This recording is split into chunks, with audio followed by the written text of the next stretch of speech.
Some journeys return with blessings, and others return with consequences. Episode 6 of our story, The Orphan. Let's dive in. The forest path felt strangely different that morning. Cold wind moved heavily through the trees. Dark clouds covered the sky even though rain had not started. Enyinnaya walked proudly with the covered calabash balanced carefully in his hands. Unlike Chinedum's quiet journey home, Enyinnaya could not barely control his excitement. He laughed to himself repeatedly. When they see my treasure, he muttered proudly, everybody will respect me. His footsteps became faster. Even the forest sounds around him seemed strange. Branches moved without wind. Birds suddenly flew away from nearby trees. At one point, he heard movement behind him. He stopped immediately. Who is there? Silence.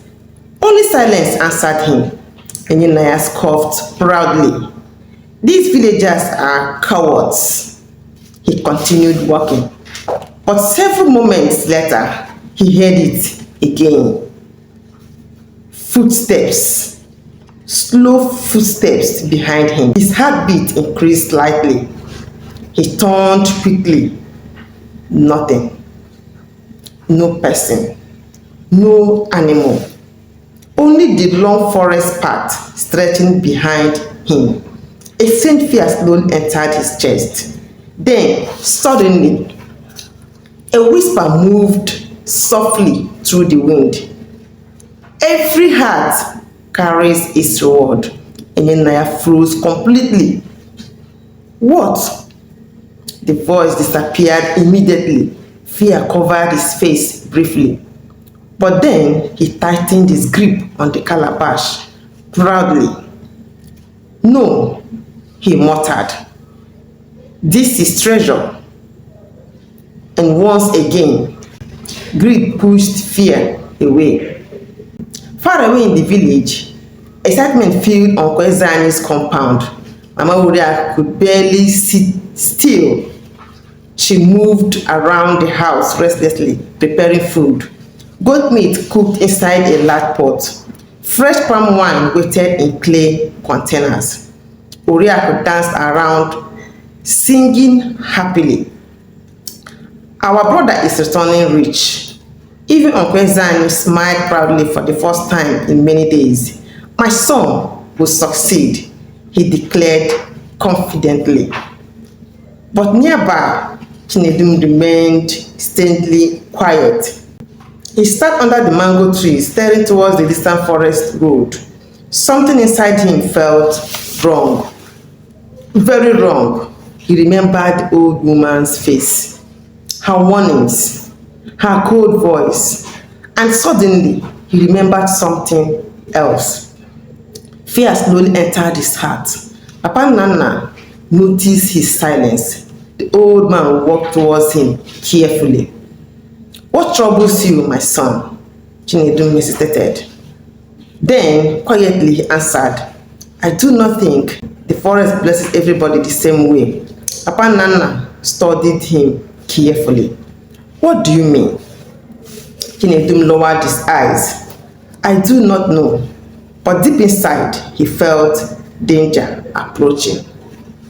Meanwhile, Enyinnaya finally reached the edge of the village. Immediately, children saw him. He is back! Villagers rushed outside excitedly. Women abandoned their cooking. Men stood from gathering places.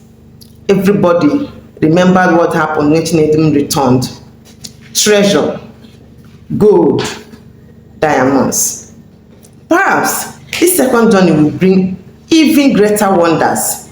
Enyinnaya smiled proudly at the growing crowd. He intentionally walked slower now, enjoying the attention, enjoying the excitement.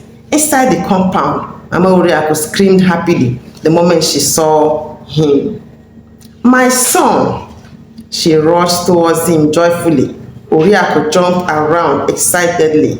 Even Uncle Ezani embraced him proudly. You succeeded. Enyinnaya grinned proudly. I told you I would. Villagers gathered tightly around the compound again, just like before. Whispers spread everywhere. Maybe there is more treasures.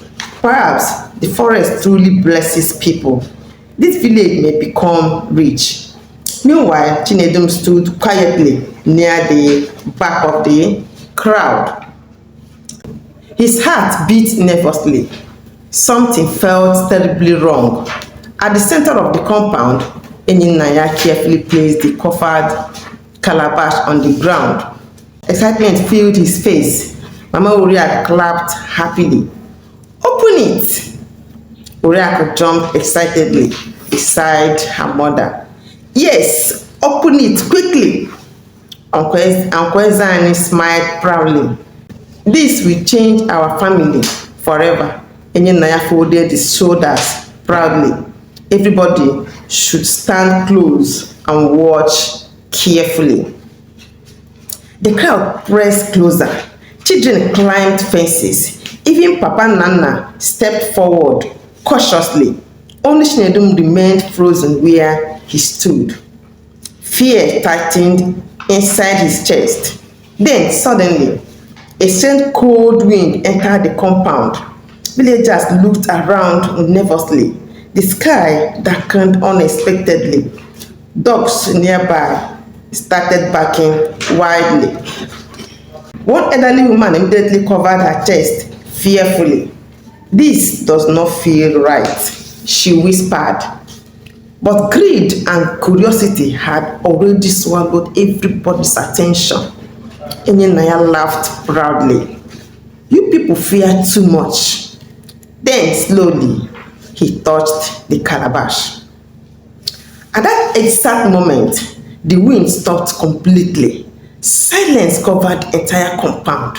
Even birds disappeared from the sky. Slowly, Enyinnaya lifted the calabash high above his head. Mama Oriakụ smiled excitedly. Uncle Ezani rubbed his hands together eagerly. And with one proud moment, Enyinnaya smashed the calabash against the ground. For one brief second, nothing happened. Then suddenly, a loud buzzing sound exploded into the air. Bzzz. The crowd grasped loudly. From inside the broken calabash, huge black bees burst out violently. Hundreds, thousands, swarming everywhere. Villagers screamed in terror. What is happening? The bees attacked widely across the compound.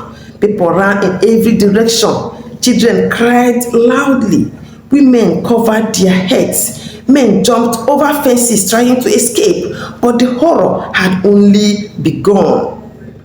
From inside the shattered calabash came more frightening things. Large angry creatures crawled outward. Wild animals charged across the compound chaotically. Snakes slithered rapidly through the dust. Everything became confusion. Everything became panic. Mama Oriakụ screamed loudly while running across the compound. Help me! Oriakụ cried desperately behind her. Uncle Ezani stumbled, trying to escape the attacking swarms. Enyinnaya himself dropped to the ground, covering his face. The compound turned into complete chaos. Villagers scattered everywhere in fear. Some fell while running, others hid inside nearby huts. Nobody understood what they were seeing. Meanwhile, Chinedum stood frozen in shock. The old woman's words echoed loudly inside his mind. What waits inside follows the heart carrying it. Suddenly, he understood. The calabash did not carry ordinary rewards. It reveals hearts. and Enyinnaya had carried greed into the forest. Heavy rain suddenly began pouring from the sky. Thunder shook the village violently. The swarm scattered widely across the compound. People screamed continuously. Papa Nana quickly grabbed Chinedum's arm. "Come away from there." But Chinedum could not move. He stared helplessly at the terrifying confusion around him. Mama Oriako's proud celebration had completely disappeared. Now, fear covered her face completely. Enyinnaya cried loudly while struggling across the muddy ground. Uncle Ezani shouted desperately for help, but nobody could save them from the consequences unfolding before them. Eventually, villagers managed to escape far from the compound. Rain continued falling heavily. Thunder rolled across the dark sky, and slowly the compound became silent again. A frightening silence. Nobody moved close enough to see clearly. Fear held everybody back. Only the rain continued falling steadily. Hours later, the storm finally weakened. Villagers slowly gathered from a distance. Nobody spoke loudly anymore. Fear had replaced excitement completely. Papa Nana stood quietly beside Chinedum. Then softly he said, "Some blessings become dangerous inside the wrong heart." Chinedum lowered his eyes sadly. Despite everything, he still felt pain watching the family suffer. Because deep inside, he never truly wished evil upon them. He only wanted peace. Nothing more, nothing less. The villagers slowly approached the compound carefully. Broken fences lay scattered everywhere. The ground remained muddy from the storm. A shattered calabash rested near the center, and silence covered the compound heavily.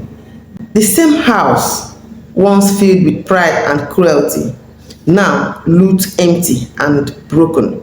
Fear entered every villager's heart deeply. Nobody wanted to speak first. Finally, one elderly woman whispered tremblingly, "The forest has judged greed." That night, the entire village remained awake. Nobody celebrated anymore. Nobody spoke carelessly about the forbidden stream. Fear and mysteries now surrounded the story completely. Inside Papa Nana's hut, Chinedum sat quietly beside the fire. The old man watched him carefully. "You are not happy." Chinedum shook his head slowly. "I never wanted this." Papa Nana sighed deeply. "Your heart is different from theirs." For several moments, silence filled the room. Then Chinedum finally whispered, "I missed the old woman." Papa Nana looked surprised. "After everything?" Chinedum nodded softly. "She was kind to me when nobody else cared." The fire cracked gently between them. Then, suddenly, a strange breeze entered the hut. The flame moved sideways unexpectedly and faintly, very faintly. Chinedum heard the familiar voice again. "Stay humble, my child." His eyes widened instantly. He looked around quickly, but nobody stood there. Only silence, only firelight, only the cold night wind moving softly outside. Meanwhile, far away inside the forest, the forbidden stream flowed peacefully beneath the moonlight. And beside the glowing water stood the old woman quietly. She stared towards the village from a distance. No anger covered her face, only sadness. Then, slowly, she whispered into the night, "A good heart brings life, but greed destroys itself." The stream glowed softly around her feet. The forest wind moved gently through the trees, and little by little, the mysterious woman disappeared once again into the darkness. That was the end of episode 6. But wait, Who truly was the mysterious old woman from the forest? Why did the forbidden stream respond differently to different hearts? And now that Chinedum stood alone without his uncle's family, what kind of future awaited the orphan boy next? All these questions will be answered in the next episode. So do well to subscribe to this channel so that you don't miss the next episode. Thank you.